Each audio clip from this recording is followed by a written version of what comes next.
very clear that cyberspace and undersea challenges are at the forefront of the minds of the defence leaders. This is partially indicated by the elevation of these topics to the plenary session, which is the first time that it's happened at the Shangri-La Dialogue.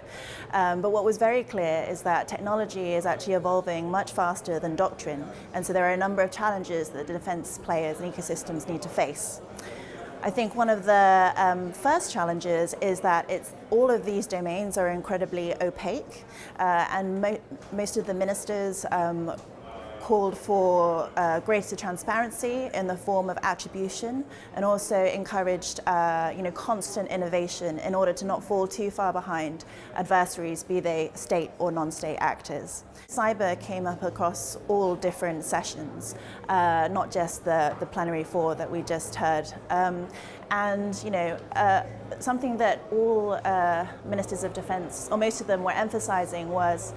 significant investments in conventional capabilities, and this is to deter the use of force or to take the option of force off the table. And so a question that I have in my mind is that does that mean that activities below the threshold of war, such as those that occur in cyberspace, like cyber operations for destructive effect, stealing information, conducting information operations for cognitive effect, does that mean that we're going to see an increase in this constant competition? And is this now a firm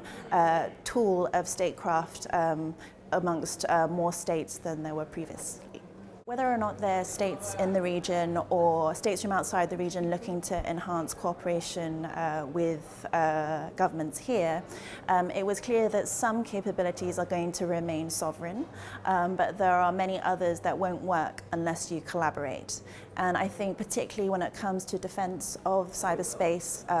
undersea domains as well as out of space, one country cannot do it themselves, and it's not even just going to be a multilateral solution, it has to be a multi-stakeholder solution. And so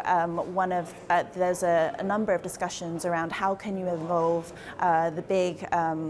defence players, the new defence primes, as well as technology platforms, for example, in this defence.